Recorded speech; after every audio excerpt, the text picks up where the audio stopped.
Yes, very very good morning to all. अभी हमने last lecture में रेजिडेंशियल स्टेटस के होमवर्क के बारे में डिस्कशन किया था, तो मुझे एक बार बता दो कि कौन कौन से क्वेश्चन अपने हो गए हैं, कौन कौन से क्वेश्चन रहे हुए हैं। क्वेश्चन 1 हो गया, मुझे सीधा बता दो अब कौन से क्वेश्चन पे जंप करना है। हाँ जी, जो मैंने होमवर्क दिए थे वो बताना, ठीक है। हाँ, 6 क्वेश्चन होमवर्क दिया था, राइट। ये है फिफ्थ तक हो गए थे सारे। 1 2 3 4 5 6 5 तक हो गए सारे, 6 में आते हैं। ये तो इसमें क्या होमवर्क था, ये तो मैंने करवा दिया था। ओके, हाँ जी, सीधा 13 7 8 9 10 11 12 हो गया था, 13 मुझे करवाना था, ठीक है। ओके, तो सबसे पहले Ram provides the following details of income. आपके पास बुक है क्या पुरानी वाली? उसमें देखो ना 13 सेम है कि चेंज है?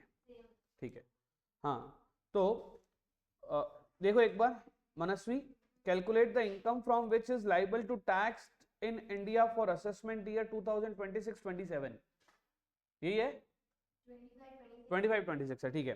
He is O R, he is not ordinary resident, he is non resident, ठीक है। अब 1 बाय 1 करके हमें चेक करना था। इसमें कोई डाउट है क्या आप लोगों का? चलो सबसे पहले देखते हैं, salary received in India from a former employ of UK, है ना, फॉर्मर एम्प्लॉय ऑफ यूके। लाओ एक बार बुक दे दो ना अपनी, ओ भाई। हाँ, yes, former employ of UK. अब मुझे बताओ सैलरी रिसीव कहां हुई है? In India. तो कौन सी इनकम हो गई? Indian income, and Indian income is always taxable. तो ये ओआर में भी आएगा, एनओआर में भी आएगा, और एनआर में भी टैक्सेबल होगा। Then income from tea business in Nepal being controlled from India. अब सुनो मेरी बात, बात है टी बिजनेस है कहां पे?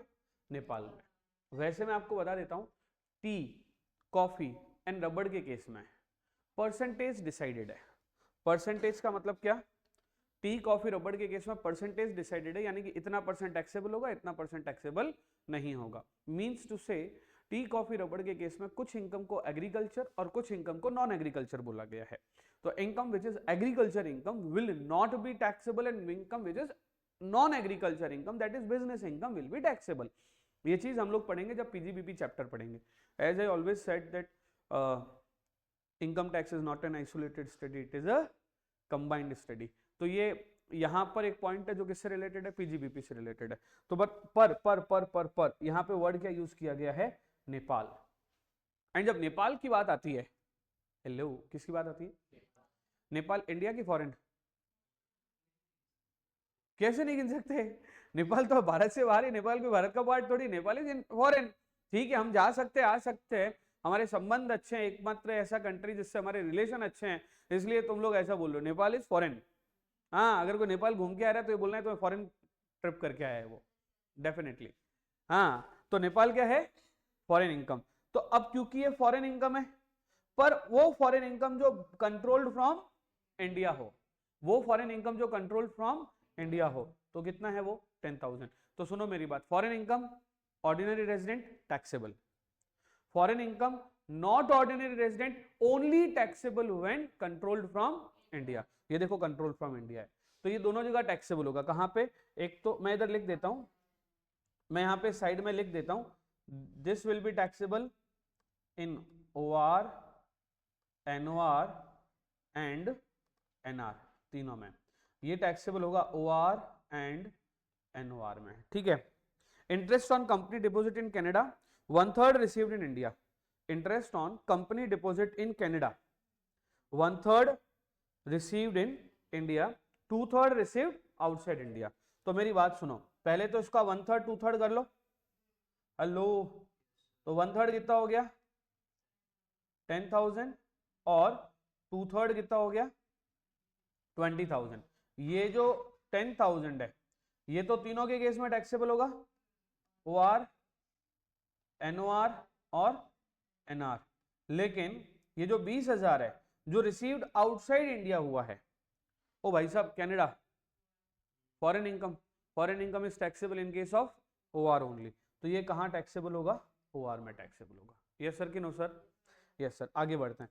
Profit from business in Mumbai control from UK. Profit from business in Mumbai control from UK, है ना? तो क्या हो जाएगा इसमें? बोलो ना। बिजनेस कहाँ है? मुंबई है, तो मुंबई तो तीनों में ही टैक्सेबल होगा ना फिर तो, है जी? बिजनेस मुंबई में है, कंट्रोल का देखना ही नहीं है। बिजनेस कहाँ है? इंडियन इनकम तीनों कंडीशन में टैक्सेबल, है ना? तीनों कंडीशन में ओआर, एनओआर और एनआर। ठीक है। Profit of 12-13 from a business in Tokyo remitted to India. भाई साहब 12-13 का प्रॉफिट है। कहाँ का प्रॉफिट है? 12-13 का। Business in Tokyo remitted to India. और पास्ट प्रॉफिट है। Past profit is not taxable, तीनों कंडीशन में नॉट टैक्सेबल। ठीक है। Income from property in India but received in USA. क्या करूं? Income from property in India, India में अगर कोई भी बात हो जाए, इंडिया में अगर अक्रू हुआ हो या इंडिया में अराइज हुआ हो या इंडिया में रिसीव हुआ हो, तो देखो ये प्रॉपर्टी इंडिया में है, क्योंकि प्रॉपर्टी इंडिया में है तो तीनों के इसमें टैक्सेबल होगा। ओआर, एनओआर और एनआर तीनों में टैक्सेबिलिटी लिखनी है। ठीक है। यस। और बोलो। Income from property in London but received in Delhi, again तीनों में टैक्सेबल होगा। क्यों साहब? क्योंकि रिसीव्ड इन दिल्ली है। Income from property in London but received in Canada, सिर्फ ओआर के केस में टैक्सेबल होगा, फॉरेन इनकम है। Income from business in Zambia, Zambia कहाँ है? Out of India. Control from Turkey, Turkey, सिर्फ कहाँ टैक्सेबल होगा? ओआर के केस में। इसमें क्या प्रॉब्लम थी सीमा आपको?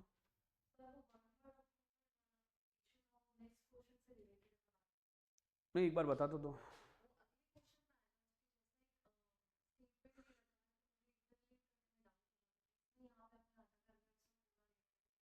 ओके ठीक है। अभी तो ये आंसर तीनों आ गए, लिखा हुआ भी है। चलो ठीक है। क्वेश्चन नंबर 14 कर लिया? 14 किया गया? 14 ट्राई किया। तो 14 एक बार बता देता हूँ, 14 का आंसर दे रखा है क्या? ठीक है, तो 14 को अपन चेक कर लेते हैं। पहले मैं 14 का आंसर बता देता हूँ आप लोगों को, है ना? आ जाओ। सबसे पहले मिस्टर रोमा इंडियन सिटीजन, भाई साहब इंडिया के सिटीजन है, गवर्नमेंट एम्प्लॉई है, वर्किंग फ्रॉम इंडियन गवर्नमेंट। ठीक है। फॉलोइंग इंफॉर्मेशन इज गिवन, है ना? Determine the gross total income for assessment year 26-27 ignoring the 115 BAC, अगर ये resident but not ordinary resident हो और ये नॉन रेजिडेंट हो। देखो इस क्वेश्चन को दो पार्ट में करना है, एक तो एनओआर और दूसरा एनआर। ठीक है। अब वन बाय वन समझते हैं। Salary income received in, salary income कहाँ रिसीव हुई है? Malaysia, for service rendered there. एक मिनट रुको, इंडियन इनकम की फॉरेन इनकम? Foreign income. तो ओआर तो है ही नहीं, है ना? एनओआर के केस में नॉट टैक्सेबल, एनआर के केस में नॉट टैक्सेबल। तो अगर मैं कहूं एनओआर और यहां लिख दूं एनआर, इधर भी नहीं आएगी और इधर भी नहीं आएगी। यस सर कि नो सर? समझ में आया क्या Manasvi? Okay. Next, profit from business carried on in Odisha, Orissa में बिजनेस है। ठीक है, उड़ीसा में बिजनेस है, एनओआर के केस में टैक्सेबल और एनआर के केस में भी टैक्सेबल, क्योंकि बिजनेस कहाँ है? देखो मेरी बात सुनो, आपको याद आ रहा है पिछला कुछ? अगर बिजनेस इंडिया में है, बिजनेस कहाँ है? इंडिया में, तो ऑलवेज टैक्सेबल। अगर ऑर्डिनरी रेजिडेंट है, always taxable. Accrue arise India में है, ऑलवेज टैक्सेबल। यानी कि बिजनेस इंडिया में हो, घर इंडिया में हो जिसका किराया मिल रहा हो, इंडिया की कंपनी का डिविडेंड हो, इंडिया के घर को बेच के पैसा, इंडिया नाम आ गया ना, तो accrue arise in India, accrue arise in India always taxable. Next, profit from business carried on in Paris. ओहो, बिजनेस कहाँ कैरी ऑन हो रहा है? पेरिस में, है ना? ओके ठीक है, थर्ड पॉइंट छूट गया, अभी थर्ड पॉइंट ले लेते हैं। हाँ, थर्ड पॉइंट क्या था? Loss from business carried on इन बड़ौदा। तो जैसे प्रॉफिट है वैसे लॉस है, प्रॉफिट ऐड होगा, लॉस लेस होगा, क्योंकि प्रॉफिट इंक्लूड लॉसेस, है ना? तो loss from business carried on इन बड़ौदा, तो लॉस है और इंडियन लॉस है, तो Indian income is always taxable, Indian loss is always deductible, तो यहां से भी डिडक्ट होगा और यहां से भी डिडक्ट होगा। यस सर कि नो सर? Yes sir. आगे, profit from business carried on in Paris, income is earned and received in Sydney but business is controlled from India. भाई साहब, है तो इंडियन इनकम, नहीं फॉरेन इनकम, लेकिन business कहां से कंट्रोल हो रहा है? इंडिया से। क्या कर रहे हो? बिजनेस इज कंट्रोल फ्रॉम, अच्छा पेरिस ही है क्या? Okay okay okay. Received in Sydney, control from Paris. ओहो, कुछ भी इंडिया में नहीं है, तो दोनों में ही टैक्सेबल नहीं होगा। यस सर कि no sir? Yes sir. Next है, loss from business carried on in Canada, दो प्रॉफिट और are not received in India, business is control from Dehradun. Dehradun तो इंडिया में ही है, देहरादून कहाँ है? इंडिया में ही है। जब देहरादून इंडिया में है तो ये यहां पे आएगा बट यहां पे नहीं आएगा, क्योंकि फॉरेन इनकम है। बोलो ना यार, फॉरेन इनकम है, एनओआर के केस में टैक्सेबल होगी और एनआर के केस में टैक्सेबल नहीं होगी, क्योंकि business is control from India है। ठीक है। Then after unabsorbed depreciation of business in Canada, unabsorbed depreciation of business in Canada, Canada की बात आ रही है ना, इंडियन की फॉरेन, कुछ भी इंडिया से लेना देना नहीं है, दोनों ही जगह नहीं आएगा। ठीक है, दोनों ही जगह नहीं आएगा। कुछ आगे लिखा हुआ है क्या कि कहीं से कंट्रोल हो रहा है या कहीं से कनाडा का ऊपर कोई पॉइंट है क्या? है ना यार, ये कंट्रोल फ्रॉम कहां पे है? देहरादून। ये इसी से लिंक्ड पॉइंट है, ध्यान रखना। जो पॉइंट नंबर 5 और पॉइंट नंबर 6 क्या हो गया, दोनों लिंक्ड हो गए। Loss from business carried on in Canada पर कंट्रोल फ्रॉम देहरादून है ना, ये वही कनाडा वाला ही बिजनेस है। कंट्रोल फ्रॉम क्या है? कंट्रोल फ्रॉम क्या है? देहरादून। तो यहां पे आएगा, लेस हो जाएगा। Unabsorb depreciation is a kind of loss, है ना, unabsorb depreciation is a kind of loss. ये यहाँ पे आएगा बट यहाँ पे नहीं, ऑल्दो माइनस में आएगा, है ना, ये माइनस में आएगा, ध्यान रखना। 16,000 भी। Yes, profit. सर एक बार फिर से समझाओ, समझ में नहीं आया, समझना मेरी बात को। 2-3 तरह के स्टेटस होते हैं, उसमें से हम सिर्फ 2 तरह के स्टेटस की इस क्वेश्चन में बात करें, क्योंकि क्वेश्चन कह रहा है कि ये क्वेश्चन कह रहा है कि किसकी बात करो, एनओआर की और एनआर की, एनओआर की और, तो हम सिर्फ उन 2 की ही बात कर रहे हैं और किसी की बात नहीं कर रहे हैं। जिसमें कि पॉइंट नंबर 5 में इसने बोला कि लॉस फ्रॉम बिजनेस है जो कि कनाडा से है, लेकिन वो बिजनेस जो कनाडा में वो कंट्रोल फ्रॉम इंडिया है। बिजनेस कहाँ है? कनाडा में, कंट्रोल फ्रॉम इंडिया है। तो कोई बात नहीं, अगर बिजनेस कनाडा में है, कंट्रोल फ्रॉम इंडिया में है, तो एनओआर के केस में टैक्सेबल होएगा और एनआर के केस में टैक्सेबल नहीं होएगा। यस और नो? यस। ठीक है, आगे, profit from Indonesia business, profit from Indonesia business control from Delhi, 60% of profit deposited in bank in Indonesia, 40% received in India. भाई साहब मेरी बात सुनो, ये 60-40 हो रहा है। कितना हो रहा है? 60-40। अब मैं आपसे पूछना चाह रहा हूं, मैं आपसे पूछना चाह रहा हूं कि profit from Indonesia business control from, control कहां से हो रहा है? अरे कंट्रोल फ्रॉम दिल्ली है, दिल्ली मतलब India. Profit from Indonesia business control from Delhi, 60% of profit is deposited in bank in Indonesia, 40% received in India. तो अब मेरी बात को समझना, इस 70,000 का 40% तो इंडियन इनकम हो गया। 40% कितना हो गया? Indian income. तो एनआर के केस में 70,000 का 40% टैक्सेबल हो जाएगा। नॉन रेजिडेंट है ना, foreign income, foreign income non resident के केस में टैक्सेबल नहीं होगी, पर क्योंकि 40% इंडिया में रिसीव हो गया तो होगी। तो 70,000 का 40% कितना हो गया? 28,000। तो यहाँ पे कितना टैक्सेबल होएगा? 28,000। कितना टैक्सेबल होएगा? और यहाँ पे कितना टैक्सेबल होएगा? पूरा 70,000। आप एक बार सोचो, इनकम कौन सी है? इनकम कौन सी है?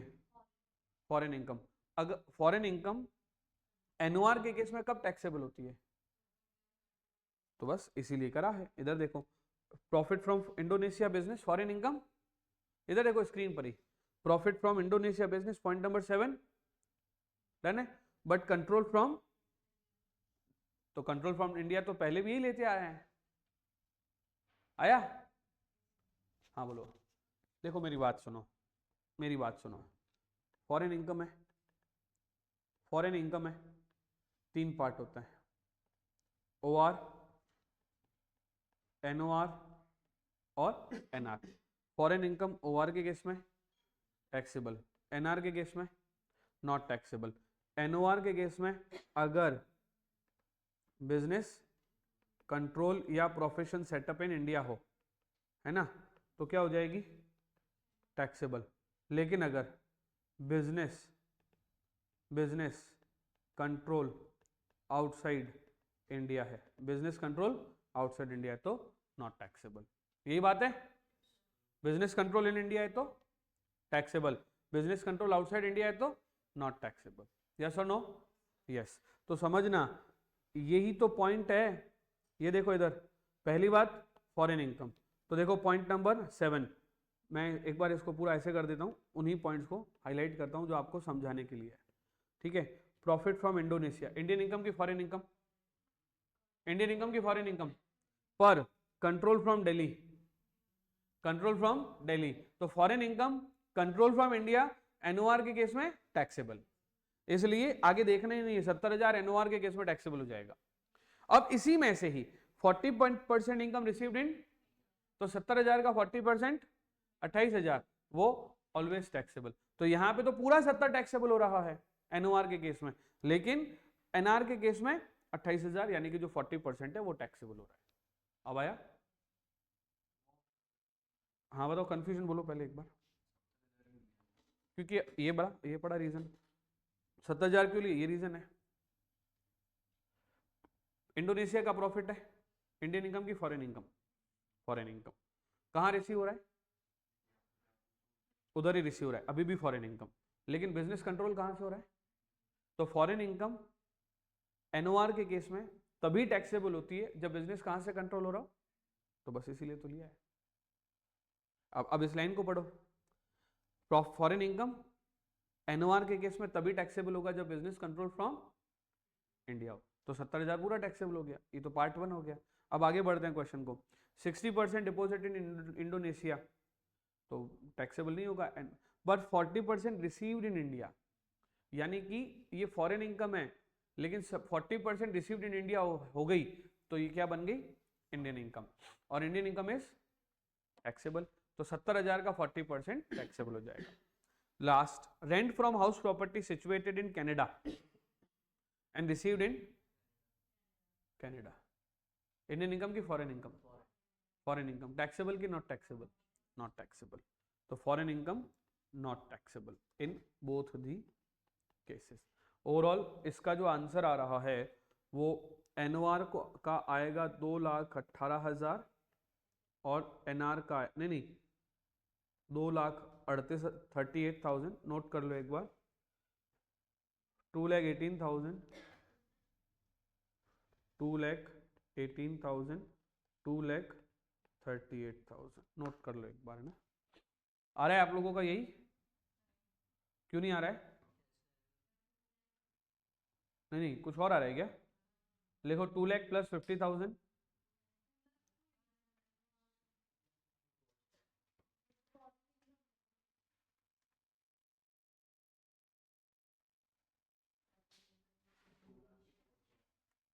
अच्छा अच्छा अच्छा अच्छा, तो एक बार आप बताओ तो क्या आ रहा है?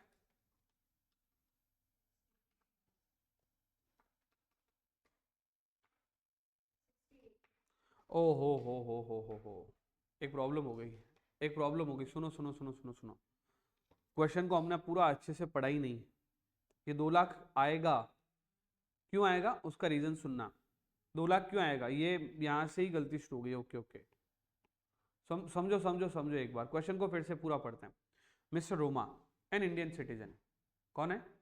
Indian citizen, is government employ working for Indian government, government employ working from Indian government, तो उसको सैलरी इनकम रिसीव हुई है मलेशिया में और वो उधर ही सर्विसेज दे रही है।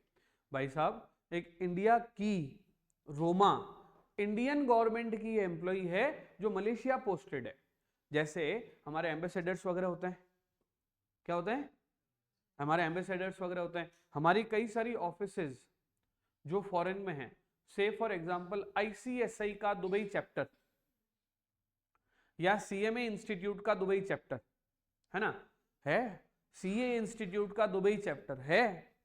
अब दुबई चैप्टर में एम्प्लॉय जो बैठा है वो कहाँ का है, इंडिया का, वो उसको दुबई पोस्टेड है, वो यहां से उसको सैलरी दी जा रही होगी।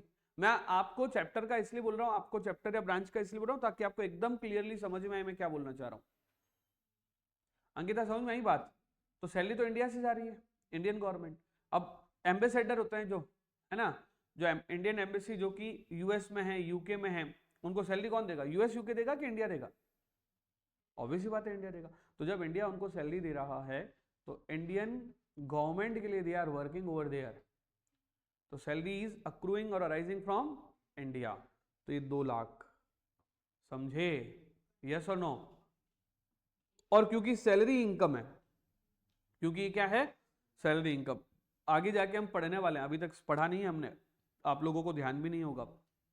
जब हम सैलरी हेड पढ़ेंगे, मैं बार बार एक लाइन बोलता रहा हूं, income tax is not an isolated study, it is a combined study. अभी इस चैप्टर में सैलरी हेड की बात आ गई। देखो, जब हम सैलरी हेड पढ़ेंगे तो वहां पे आपको 2 तरह के स्टैंडर्ड डिडक्शन दिखेंगे। इसके अगला चैप्टर सैलरी स्टार्ट होने वाला है, 2 तरह के स्टैंडर्ड डिडक्शन दिखेंगे, 50,000 और 75,000। जनरली 50,000 है, और अगर वो स्पेशल केस में है जिसको हम 115 बीएससी बोलते हैं, उसमें 75,000 है। जनरल केस में आपका 50,000 डिडक्शन भी जाता है। तो आपको क्या करना है, सबसे पहले इस क्वेश्चन में सैलरी दोनों केस में टैक्सेबल होगा और साथ में 50,000 का डिडक्शन भी जाएगा। तो इस क्वेश्चन को फटाफट से मेरे साथ साथ नोट कर लो। आएगा आएगा, क्यों नहीं आएगा, आएगा, हर साल आता है। हाँ, नहीं होगा तो चेंज करवा देंगे। हाँ, और क्या, चलो फटाफट से। सैलरी दोनों कंडीशन में 2 लाख 2 लाख, ये एनओआर है, हेलो, एनओआर, और ये कौन है, एनआर। आपको पता है स्टैंडर्ड डिडक्शन सैलरी में, स्टैंडर्ड डिडक्शन होता है सैलरी में कितना होता है, 50,000 और 75,000। न्यू स्कीम में 75,000, ओल्ड स्कीम में 50,000। सर ये क्या है, जब अपन सैलरी पढ़ेंगे तब समझा दूंगा, अभी सिर्फ लिखने के लिए लिख दो, है ना। इसको कहा जाता है स्टैंडर्ड डिडक्शन। चलो यही चेंज करवाया है, बाकी अपन ने जो आंसर किया है वो एकदम सही है। फटाफट से फिगर बोलते जाओ। एनओआर में क्या क्या फिगर लिखे आपने, एनओआर में क्या क्या फिगर लिखे हैं आपने, 80,000, फिर माइनस का 20,000, माइनस का 46,000, माइनस का 16,000, 70,000। बताओ टोटल क्या आ रही है, सीमा, इज इट क्लियर? ये सारे फिगर्स आपके भी हैं?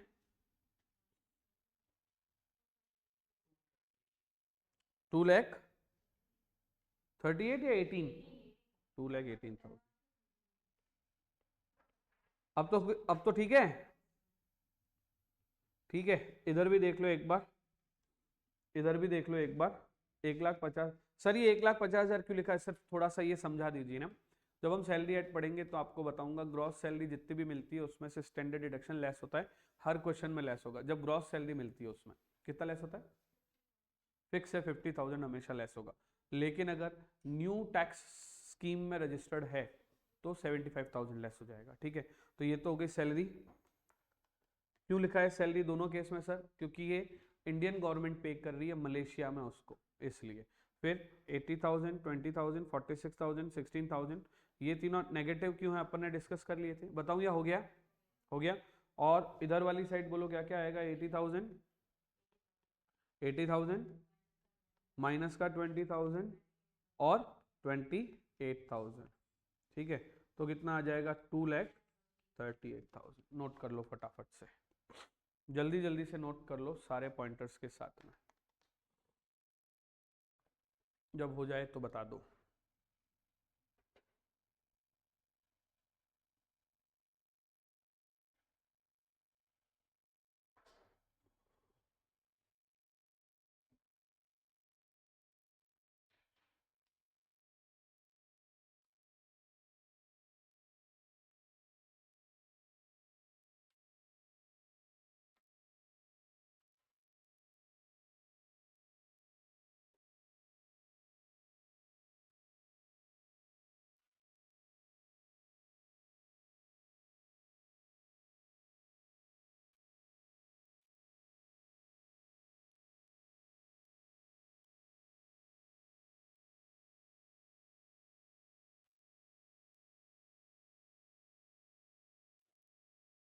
हो जाए तो बताना।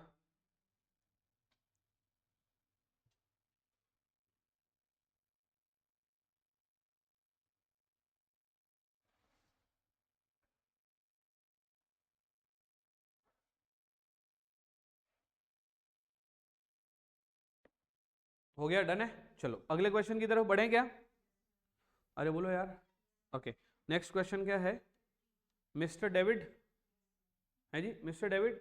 Okay, mister David an Indian citizen aged 40 years, a government employee serving in Ministry of External Affairs, left India for the first time on 31st March 2025 due to transfer to High Commission of Canada.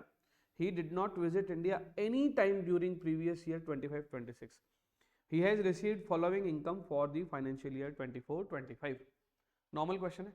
Actually आज मैं नया chapter start करने वाला था, मुझे पता नहीं था कि डाउट्स होंगे, है ना। मैंने इसीलिए तुम्हें बुला था, नहीं तो मैं तुम्हें कल ही बुलाता, बट ठीक है ना, तुम्हें तो है अभी तक भी।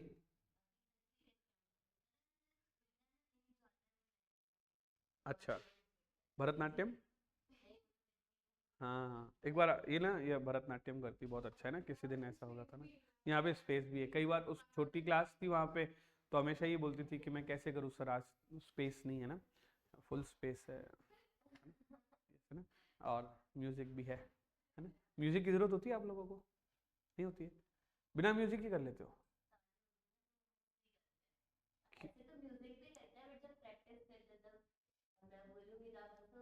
नहीं नहीं नहीं, हंसेगी कोई, हंसेगा नहीं, ठीक है। हाँ हाँ चलिए, अब समझना एक बार। डेविड नाम के एक इंडियन सिटीजन है, 40 साल के हैं, गवर्नमेंट एम्प्लॉय हैं, मिनिस्ट्री ऑफ एक्सटर्नल अफेयर्स के लिए काम कर रहे हैं।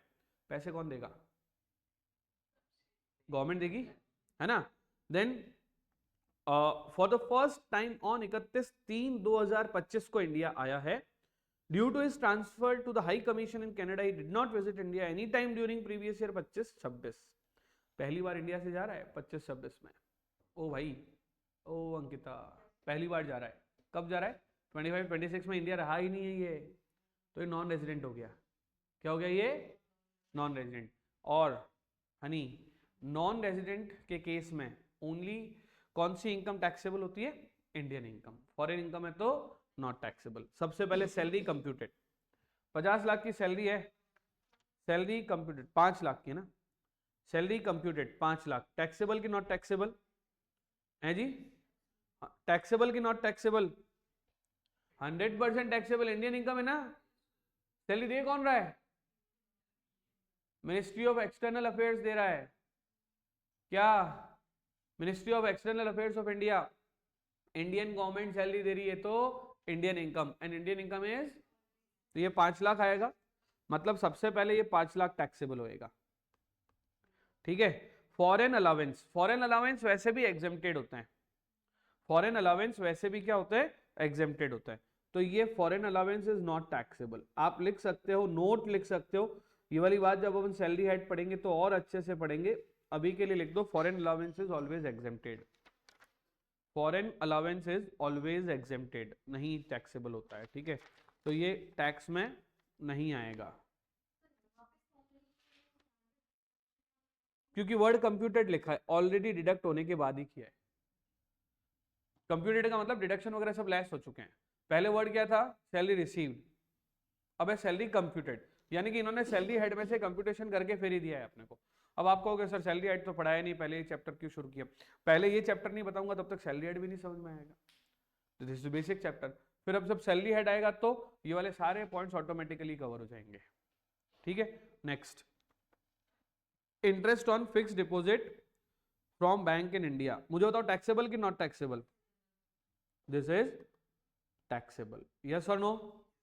4 और 1 कितने हो गए? 5। हेलो, कितने हो गए? 5। Income from agriculture in Nepal not taxable, income from house properties Nepal not taxable. क्यों मनस्वी? क्योंकि वो फॉरेन इनकम है। नेपाल की बात आ गई तो foreign income is not taxable. Sir ये कौन है? नॉन रेजिडेंट है। कौन है ये? Non resident. तो अल्टीमेटली आंसर इज 5 लाख। अच्छा, इसका आंसर दे रखा था क्या नीचे? 6 लाख, हाँ। डन है? बोलो कहां तक पहुंच गए? अब मुझे बताओ, 16वें का भी एग्जाम आंसर दे रखा है, तो मुझे नहीं लगता आपको कोई दिक्कत आएगी। दे रखा है ना नीचे, क्या कर रहे हो? है? अरे ये दे रखा है ना, देखो टैक्सेबल, इधर देखो, ये नीचे इधर देखो स्क्रीन पे, टैक्सेबल ये नहीं लिख रखा है क्या आपके बुक में? है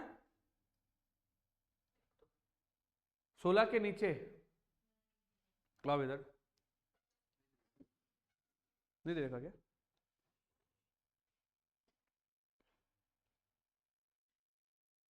अच्छा, तो ये कहाँ से लाई है? ठीक है, हाँ चलो आ जाओ, आ जाओ। अब देख लो, एक एक करके देख लो सब लोग आराम से ना, नोट भी कर लो, नोट भी कर लो एक बार, है ना।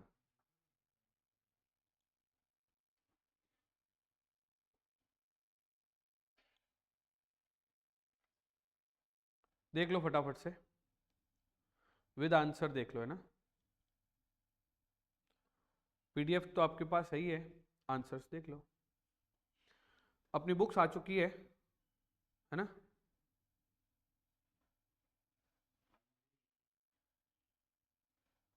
हाँ जी, हो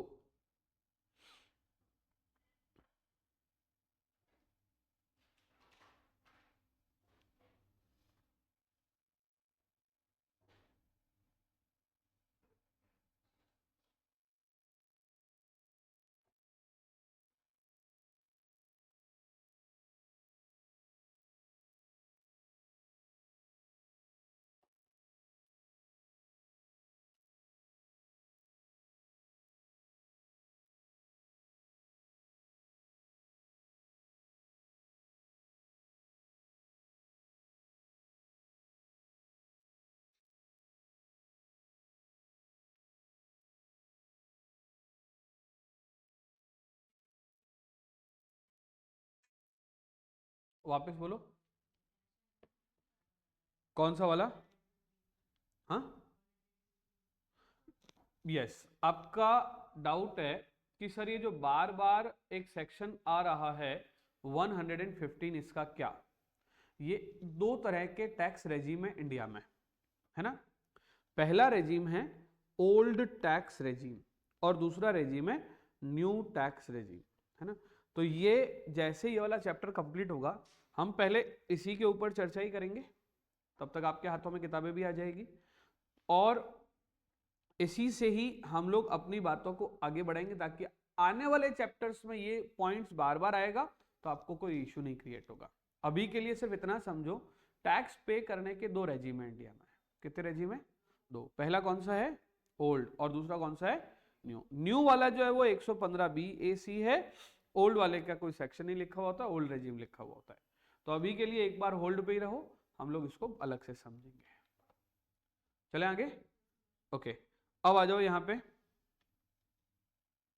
अब आ जाओ यहाँ पे कि सबसे पहले salary payable by central government to mister John a citizen of John mister citizen of India 7 lakh for services rendered outside India considering that he pay tax under the provision of 115BAC।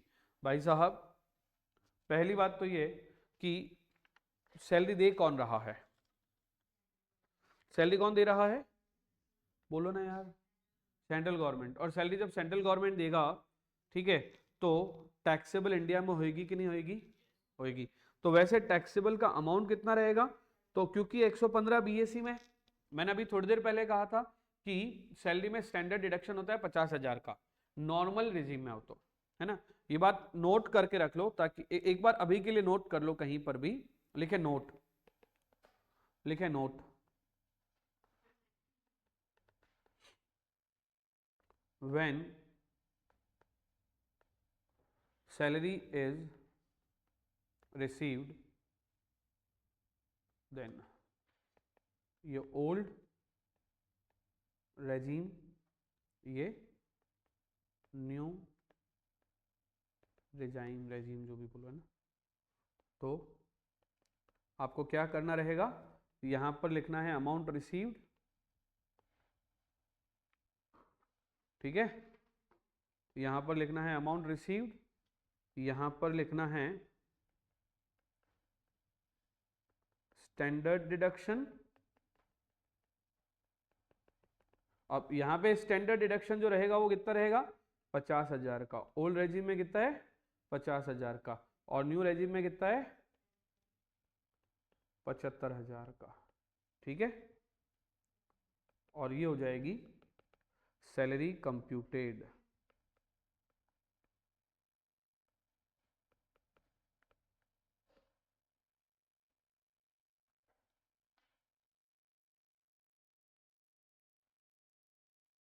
ये हो जाएगी salary computed. ठीक है, बोलो yes sir कि no sir. Okay, अब यहां पे अपन क्या करने वाले हैं वो भी देख लेते हैं। यहां पे अपन क्या करने वाले हैं, if salary computed is given, then mention directly in answer। यानी कि अगर सैलरी कंप्यूटेड ही दे रखी है तो सीधा आंसर में वही मेंशन कर लो। ठीक है, जब बात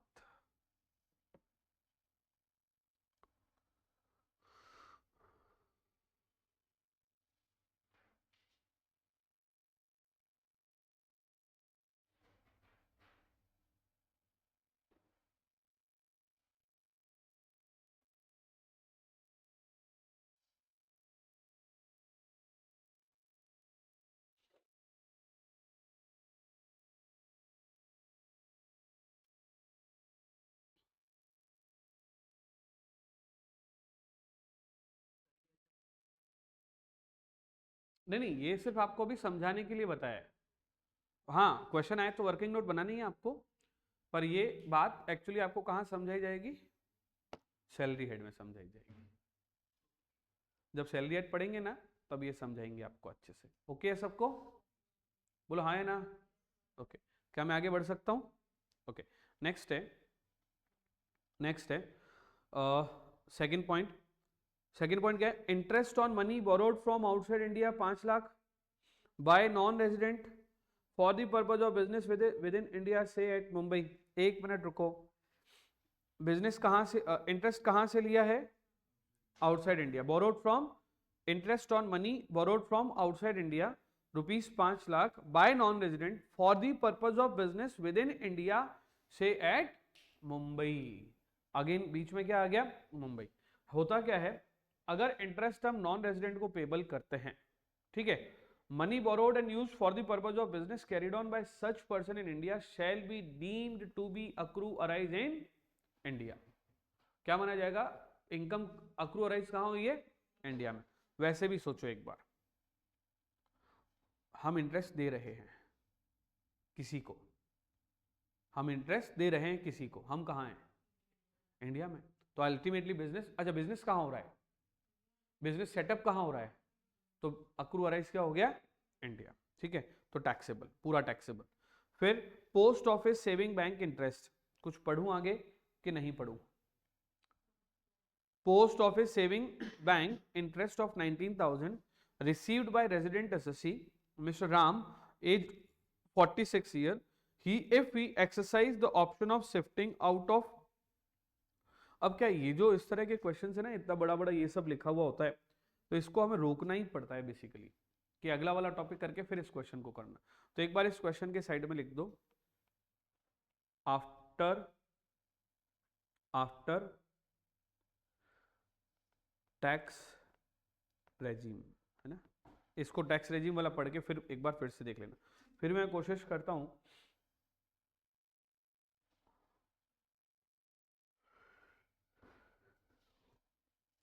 ये तो पूरा डिडक्शन से रिलेटेड हो गया, टैक्स रेजिम एंड डिडक्शन। जब हम टैक्स रेजिम भी पढ़ लेंगे और चैप्टर पढ़ लेंगे डिडक्शन हमारा, तब एक बार वापस आना यहाँ पे। ठीक है, अब डिडक्शन चैप्टर तो बहुत लेट होने वाला है ना। तो मैं एक बार इस क्वेश्चन के लिए नोट लिखवा देता हूं, जो हम कब समझने वाले हैं, डिडक्शन चैप्टर में, है ना। नोट डिडक्शन लिखे, डिडक्शन के लिए नोट लिखे, डिडक्शन के लिए note. Interest received on saving bank account, interest received on saving bank account, interest received on saving bank account will be exempt, will be exempt,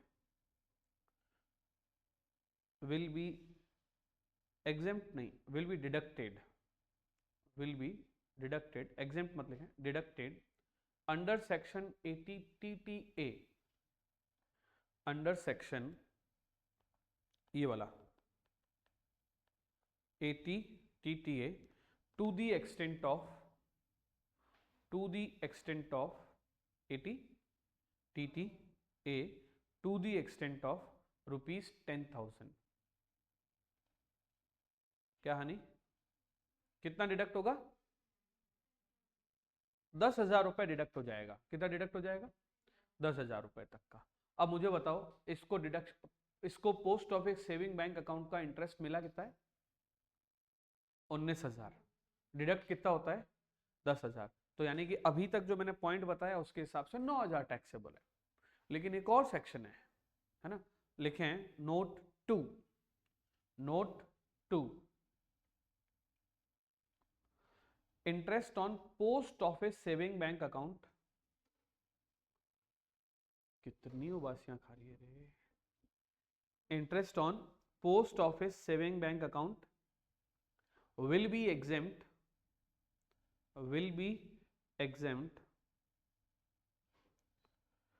to the extent of 3,500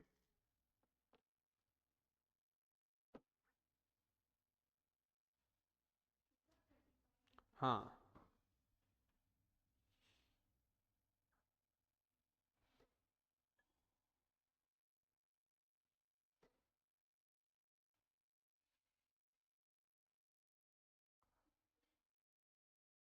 to the extent of 3,500 in case of individual,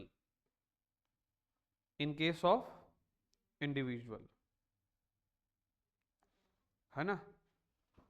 paragraph change करके लिखें in case of joint account, in case of joint account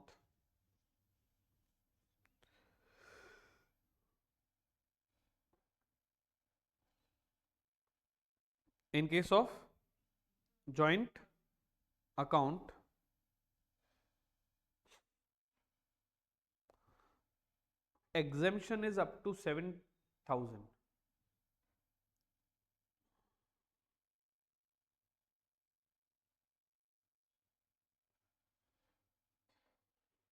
हो गया? क्या लिखा? अब सुनो मेरी बात, दो अलग अलग सेक्शन बताए मैंने अभी तक, है ना। पहला बताया ATTTA। अब भाई साहब ATTTA कहता है कि अगर आपका सेविंग बैंक है और उस सेविंग बैंक से आपको ब्याज मिल रहा है तो interest on saving bank account कितने रुपए तक एग्जेम्प्ट है, सॉरी कितने रुपए डिडक्ट हो जाएगा? 10,000। लेकिन अगर अमाउंट 10,000 से कम है तो पूरा डिडक्ट हो जाएगा। टू दी एक्सटेंट ऑफ का मतलब क्या हो, जैसे तुमने सेविंग बैंक में पैसा डाला, कितने रुपए डाले, जितने भी, आपको इंटरेस्ट मिला 6,000 रुपए, आपकी इनकम में 6,000 आ जाएगा। जब हम डिडक्शन चैप्टर पढ़ेंगे वो 6,000 पूरा का पूरा डिडक्ट हो जाएगा, तो यानी कि कोई टैक्स नहीं लगेगा। लेकिन अगर ज्यादा हो, जैसे इस क्वेश्चन में 19,000 है, तो सबसे पहले 19,000 लिखा, interest on post office saving bank account 19,000, less कर देंगे डिडक्शन कौन से सेक्शन के अंडर में? TTA। कितने रुपए? 10,000। एक और चीज लेस करनी होगी, एग्जेम्पशन, है ना। एग्जेम्प्ट इंडिविजुअल अकाउंट है 3,500 रुपए का एग्जेम्पशन है, ज्वाइंट अकाउंट है 7,000 का एग्जेम्पशन है, तो इंडिविजुअल अकाउंट का एग्जेम्पशन कितना हो जाएगा? 3,500। तो 19,000 में से 10,000 और 3,500 गए, टैक्सेबल कितना हो जाएगा? 5,500। अब आप कहेंगे कि सर ये चैप्टर तो आपने पढ़ा ही नहीं। मैं आपको कहूंगा income tax is not an isolated study, it is a combined study. Sir जब हम डिडक्शन पढ़ेंगे, आप इस बात को अच्छे से समझना, जब हम डिडक्शन पढ़ के इस क्वेश्चन को देखेंगे ना, हमें एकदम ये चुन्नू मुन्नू सा लगना शुरू हो जाएगा। अब आप बोलोगे सर डिडक्शन क्यों नहीं पढ़ाया, अभी तक इनकम भी नहीं पढ़ाया। पहले इनकम पढ़ेंगे फिर डिडक्शन पढ़ेंगे ना, मतलब पहले इनकम कैलकुलेट करेंगे। इनकम कैलकुलेट करने से पहले क्या कैलकुलेट करना होता है? Residential status. तो चैप्टर एक दूसरे से जुड़े हुए, तो सबसे पहले तो यही चैप्टर शुरू करना पड़ेगा। इस चैप्टर में थोड़ी बहुत आएगी, आगे करते तो हम बार बार पीछे आना पड़ता, अभी तो हम थोड़ा आगे जाके पीछे आना पड़ रहा है। यस और नो? तो अल्टीमेटली इस कंडीशन में टैक्सेबल कितना हो जाएगा? 5500 रुपए टैक्सेबल हो जाएगा। रीजन समझ में आ गया?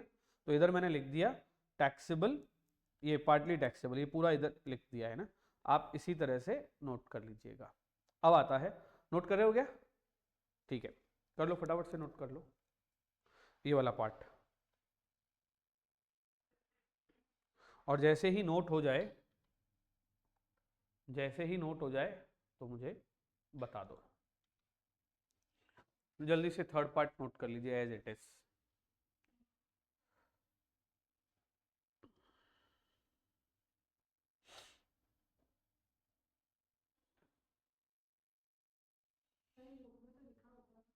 कहाँ पे?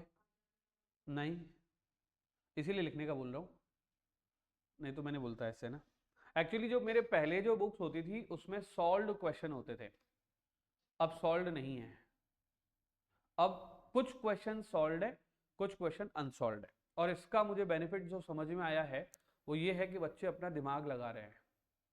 नहीं, बच्चे क्या करते थे, वो ना ऑडिटिंग करते थे, क्वेश्चन 1 हाँ इसका ये होगा, इसका ये होगा, इसका, उनका दिमाग ही नहीं चलता था। अब इन लोगों ने अपने हाथ से ये सारे क्वेश्चन किए, तो मुझे इसी चैप्टर में इसको ये वाला पॉइंट समझाना पड़ रहा है। पहले क्या होता था, बच्चे बोलते थे अच्छा हाँ हो गया, समझ में आ गया है ना। तो ऑल्दो मैं इसके आंसर शीट भी दूंगा, सारे बच्चों को दूंगा, ऑनलाइन वालों को भी दूंगा, फेस टू फेस वालों को भी दूंगा। बुक अलग है, आंसर शीट लूज लीफ में अलग है, ऐसा। हाँ, वो अब शुरू करेंगे, पहले तो यही होता है हमेशा ही,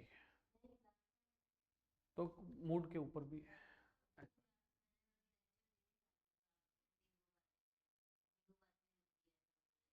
है ना। हाँ तो शब्द तो कहाँ से लाऊं?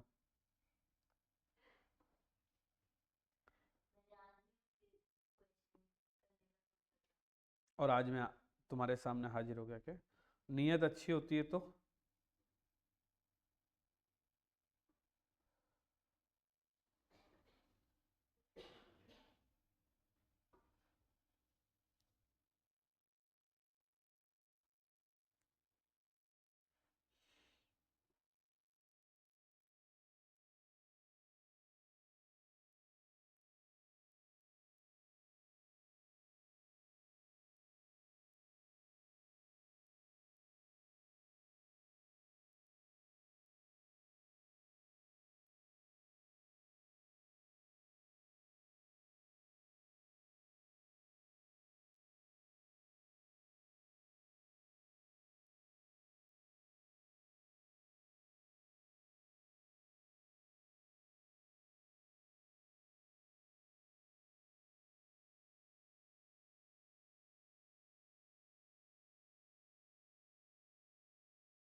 हो गया डन एकदम अच्छे से?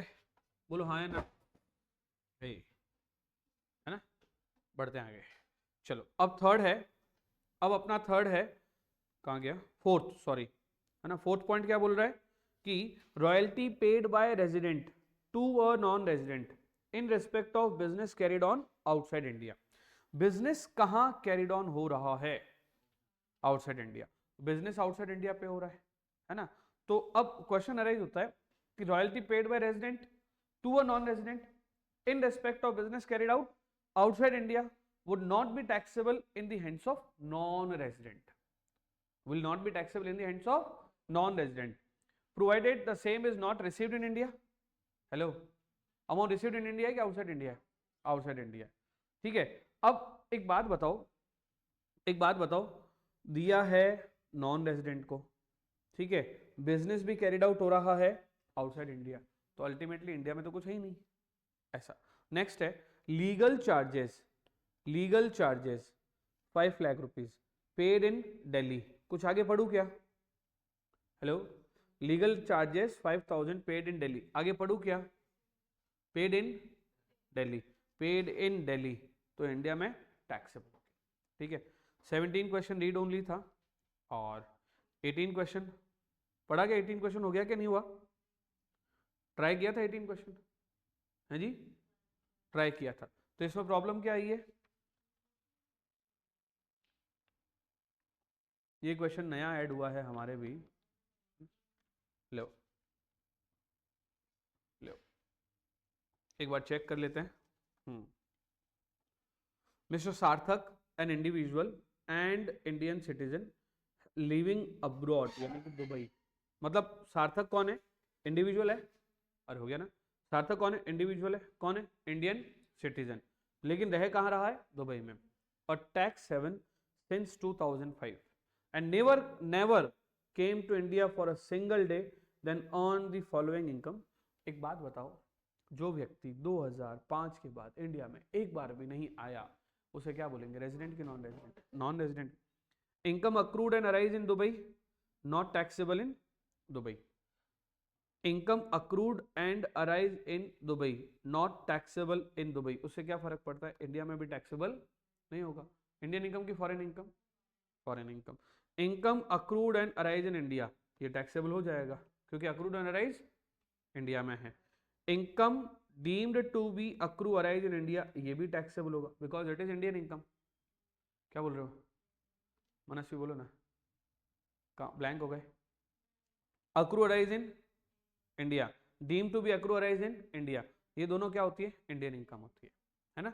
Next, income arise in Dubai from a profession setup in India, foreign income है क्योंकि दुबई में अराइज हो रही है, प्रोफेशन सेटअप भी वही है। अगर ये एनओआर होता तो टैक्सेबल होता है ना, क्योंकि ये एनआर है इसलिए टैक्सेबल नहीं होगा।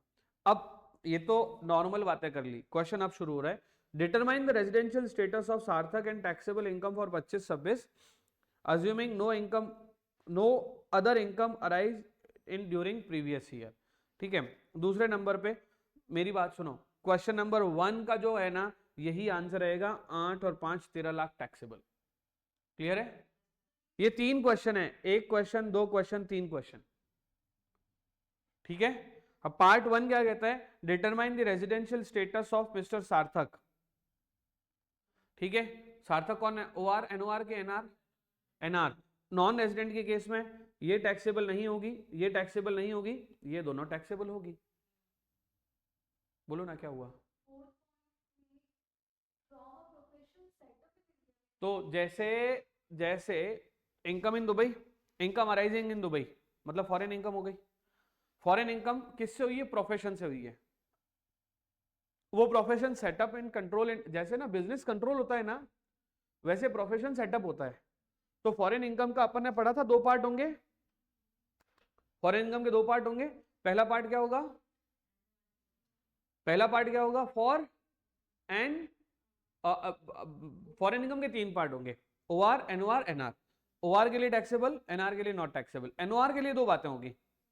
पहली बात क्या? अगर बिजनेस एंड प्रोफेशन कंट्रोल और सेटअप इन इंडिया हो, बिजनेस को कंट्रोल बोलते हैं, प्रोफेशन को सेटअप बोलते हैं, तो टैक्सेबल होगा। अब यहां पे एनओआर है ही नहीं ना, ये सीमा, ये एनआर है, एनआर के लिए नॉट टैक्सेबल। ये क्वेश्चन नंबर 1 हो गया हमारा, दिस इज दिस क्वेश्चन। ठीक है, अब सेकंड क्वेश्चन स्टार्ट करते हैं। What would be your answer if income arising in Dubai from profession setup in India is 2 lakh instead of 10 lakh? कोई फर्क नहीं पड़ेगा। And the last question is what would be your answer if Sarthak born in Dubai and his parent were born in undivided India? अगर इसमें number of days stay वगैरह दिया होता ना तो बात होती, इसमें नंबर ऑफ डेज स्टे वगैरह दे ही नहीं रखा है, ये एनआर ही है। एनआर के केस में ये सारी बातें हमें देखनी नहीं है। ठीक है, बोलो हाँ या ना। अब ये क्वेश्चन की आत्मा क्या थी पहले वो समझना।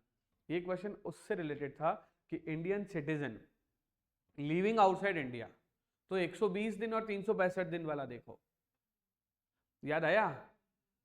तो 15 लाख वगैरह की बातें देखते, ये इंडियन सिटीजन है पर ये पूरा ही एनआर बन गया, तो फिर वो वाली बातें हमें देखने की जरूरत नहीं है। इस क्वेश्चन में मतलब क्वेश्चन में फ्रेमिंग मिस्टेक ये हो गई है कि इस क्वेश्चन को बनाते वक्त इन लोगों ने सोचा था कि हम वो 15 लाख वाला क्लॉज डालेंगे, लेकिन जो बना हुआ है उसमें 15 लाख वाला, याद आया क्या? अगर income earn from Indian income from, हाँ, तो देखने की बात है। क्लियर है? चलिए, थैंक यू सो मच, है ना। आज के लिए बस इतना ही, हमने एक चैप्टर पूरी तरह से अब कंक्लूड कर लिया है, अब हमें वापस से यहाँ पे देखने की आवश्यकता नहीं है। हाँ, चलेगा चलेगा चलेगा, ठीक है। तो आज के लिए बस इतना ही, कल हम लोग नया चैप्टर अपना स्टार्ट करेंगे। Thank you.